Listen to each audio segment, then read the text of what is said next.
नमस्कार प्यारे बच्चों, एक बार फिर से TNI कॉलेज के इस यूट्यूब चैनल पर आप लोगों का जोरदार स्वागत है। तो प्यारे बच्चों, आज हम आधुनिक काल के प्रसिद्ध कवि हैं द्रविड़ युग के मैथिली शरण गुप्त जी। अगर आप पेपर में बैठते हैं तो मैथिली शरण गुप्त से पेपर में क्वेश्चन अक्सर देखने को मिलते हैं। तो आज मैथिली शरण गुप्त के महत्वपूर्ण जो बिंदु हैं उन पर चर्चा करेंगे। राष्ट्र कवि हैं, इन्हीं के जन्म दिवस पर हम कवि दिवस के रूप में मनाते हैं पूरे भारत देश में। 3 अगस्त को इनका जन्म हुआ था, तो 3 अगस्त को हम कवि दिवस के रूप में सेलिब्रेट करते हैं। तो मैथिली शरण गुप्त के बारे में अगर आपसे पूछा जाता है तो प्यारे बच्चों, सबसे पहले मैथिली शरण गुप्त का जो जन्म है 3 अगस्त 1886 चिरगांव झांसी में हुआ था। इनके माता पिता वैष्णव थे, अर्थात विष्णु जी की भक्ति करते थे। मैथिली शरण गुप्त कबीर दास के भक्त थे। ये अगर बात आती है कि विचारों से, तो ये कबीर दास के भक्त थे भाई। माता पिता विष्णु जी की भक्ति करते थे। ये साहित्य में दद्दा नाम से जाने जाते हैं। साहित्य में इनको प्यार से लोग दद्दा नाम से पुकारते थे। इनका जन्म दिवस प्रति वर्ष कवि दिवस के रूप में मनाया जाता है। ये राष्ट्रीय काव्य धारा के प्रतिनिधि कवि हैं भाई। राष्ट्रीय काव्य धारा अर्थात देश प्रेम के ऊपर, देशभक्ति के ऊपर जो कविताएं लिखी गई उनके ये प्रथम कवि हैं, क्योंकि इनकी रचना भारतीय देशभक्ति से भरी हुई थी। उस रचना के आधार पे ही इनको महात्मा गांधी ने राष्ट्रकवि की उपाधि से नवाजा, तथा अंग्रेजी सरकार ने जवाब मांगा था कि भी आपने रचना रची, इसके प्रति आप जवाब दीजिएगा। देशभक्ति से लबालब भरी हुई रचना है। इनको राष्ट्रकवि की उपाधि महात्मा गांधी ने भारती के प्रकाशन पर या की रचना पर दी, जो 1912 में प्रकाशित हुई बेटा। आचार्य रामचंद्र शुक्ल ने इन्हें सामंजस्यवादी कवि माना है। आचार्य शुक्ल मैथिली शरण गुप्त को सामंजस्यवादी कवि मानते हैं। आचार्य नगेंद्र ने इन्हें जनवादी कवि माना है। नगेंद्र जी इनको जनवादी कवि मानते हैं। इन्होंने बंगाल के कवि हैं मधुसूदन सरस्वती, बंगाल के या बांग्ला भाषा के कवि हैं मधुसूदन सरस्वती। उनकी रचनाओं का अनुवाद मधुप नाम से किया। पूछा जाता है मधुप नाम से रचना कौन करता था, तो भी मैथिली शरण गुप्त। दद्दा नाम से किसे जाना जाता है, मैथिली शरण गुप्त। आधुनिक काल के तुलसीदास किसे कहा जाता है, मैथिली शरण गुप्त को, क्योंकि इन्होंने बेटे साकेत रचना रची थी, जो राम काव्य है, जिसकी रचना 1931 में हुई थी। और बेटा इसका जो 9वां सर्ग है उसमें उर्मिला विरह वर्णन है, काफ़ी पूछा जाता है ये।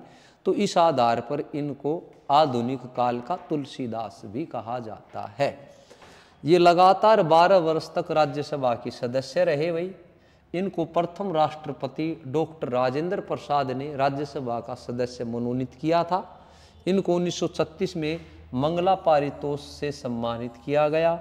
मैथिली शरण गुप्त के सम्मान में मध्य प्रदेश जो सरकार है उसने 1987-88 से इनके नाम से पुरस्कार की शुरुआत कर रखी है। इतने ज़्यादा प्रभावित हुई मध्य प्रदेश सरकार 1987-88 से मैथिली शरण गुप्त नाम से पुरस्कार भी देती है।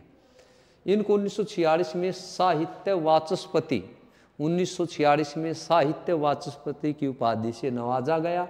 1954 में भारत सरकार ने इनको पद्म भूषण से सम्मानित किया। मैथिली शरण गुप्त स्वयं को कौटुंबिक कवि मात्र मानते हैं। ये अपने आप को राष्ट्र कवि ना मान के स्वयं को कौटुंबिक कवि मात्र मानते हैं। मैथिली शरण गुप्त की सबसे जो प्रिय छंद था इसका, वो हरिगीतिका है। कई बार पूछा जाता है मैथिली शरण गुप्त का प्रिय छंद कौन सा है, तो भी हमें उत्तर करना पड़ेगा हरिगीतिका। ये पूछा जाता है। इन्हें आधुनिक युग का तुलसीदास कहा जाता है। तो मैथिली शरण गुप्त को आधुनिक युग का तुलसीदास भी कहा जाता है। अब बात है प्यारे बच्चों, आगे जो इसके पॉइंट हैं देखिएगा ध्यान से। मैथिली शरण गुप्त की रचनाएं, पहली बात जो इनकी रचनाएं हैं, तो साकेत महाकाव्य लिखा है बेटा इन्होंने। अब आते हैं खंड काव्य हैं। अगर मैथिली शरण गुप्त की पहली कविता आ जाती, ध्यान देना, मैथिली शरण गुप्त की अगर पहली कविता पूछी जाती है तो आपको क्या करना पड़ेगा, 1906 की रचना बेटा ये हेमंतैन की पहली रचना। और अगर इनका पहला काव्य संग्रह पूछा जाता है, क्या पूछा जाता है, काव्य संग्रह पूछा जाता है, तो भाई हमें करना पड़ेगा रंग में भंग। पहला काव्य संग्रह पहली अगर कविता पूछी जाती है तो हेमंत करनी पड़ेगी, 1906, खड़ी बोली में सरस्वती में प्रकाशित हुई। पहला अगर इनका काव्य संग्रह पूछा जाता है तो रंग में भंग है, फिर जयद्रथ वध है, और फिर भी भारत भारती, ऐसे हैं ये। अब बात आती है, कई बार पूछी जाती इनकी रचनाएं। मैथिली शरणगुप्त की प्रथम कविता हेमंत है। मैथिली शरणगुप्त का प्रथम काव्य संग्रह अगर पूछते हैं तो क्या है भाई, रंग में भंग है। मैथिली शरणगुप्त ने कुल बेटे 40 ग्रंथों की रचना की। कितने लिखे हैं? कुल 40 लिखे हैं। इन्होंने 19 खंड काव्य लिखे हैं। आधुनिक काल में सबसे ज़्यादा प्रबंध काव्य भी मैथिली शरणगुप्त ने लिखे हैं, और खंड काव्य भी सबसे ज़्यादा मैथिली शरणगुप्त ने ही लिखे हैं। 19 खंड काव्य लिखे हैं और भी 40 इनके कुल ग्रंथ हैं। अब पूछ लिया जाता है कि भी मैथिली शरणगुप्त के अनुदित काव्य हैं ये इनके पलाशी युद्ध, मेघनाथ वध तथा वृत्त संहार, ये इनके अनुदित काव्य हैं। रंग में भंग कविता इनकी राजपूतानी आन की कथा है। जो रंग में भंग है उसमें राजपूतों की जो आन होती, इज्जत होती है, उसका वर्णन है। जयद्रथ वध इनकी ऐसी कविता जिसमें एक नौजवान अपने राष्ट्र के लिए अपने प्राणों की बलि दे देता है। जयद्रथ वध एक ऐसी कविता इनकी जिसमें एक नौजवान अपने देश के लिए अपने प्राणों की आहुति दे देता है। गुरुकुल नाम विकट भट्ट कविता में जोधपुर के राजपूत की 3 पीढ़ियों की कथा है। विकट भट्ट जो इनकी कथा है उसमें जोधपुर के 3 पीढ़ियों की कथा है बेटा राजपूत की। गुरुकुल नामक कविता में उन्होंने सिख गुरुओं की कथा का वर्णन किया है। झनकार इनकी रहस्यवादी कविता, कई बार पूछा जाता है कि इनकी झनकार जो कविता उसका क्या विषय है, तो बेटा झनकार कविता इनकी रहस्यवादी है। जय भारत कविता में उन्होंने प्राचीन भारत की, जय भारत जो कविता है उसमें प्राचीन भारत की हिंदू संस्कृति को दर्शाया है। इसमें कौरव पांडव की जो कलह थी, आपस में जो युद्ध कर रहे थे कौरव पांडव, देखिएगा जय भारत, क्योंकि अगर आप जीके का क्वेश्चन है जय संहिता, महाभारत का पुराना नाम क्या है, जय संहिता, तो उसी तरह से उसी से संबंधित जय भारत बेटा। जय भारत में कौरव पांडव की कलह का वर्णन है और भारत की हिंदू संस्कृति के बारे में बताया है। मेघनाथ वध इनकी अतुकांत कविता है जिसमें तुक नहीं है। भारत भारती इनकी सर्वाधिक प्रसिद्ध रचना है। भारत भारती इनकी देशभक्ति परक रचना भी है जिसके आधार पर इनको राष्ट्र कवि की उपाधि से नवाजा गया भाई। तो ये है बेटा मैथिली शरणगुप्त, पेपर में पूछ लिया जाता है। साकेत अगर पूछी जाती है तो और देखिएगा, भारत भारती की रचना के बाद ही महात्मा गांधी ने इनको राष्ट्र कवि की उपाधि से नवाजा। भारत भारती कविता की प्रेरणा इनको मुझसे हाली कवि हैं उनसे तथा भारत दर्पण से मिली।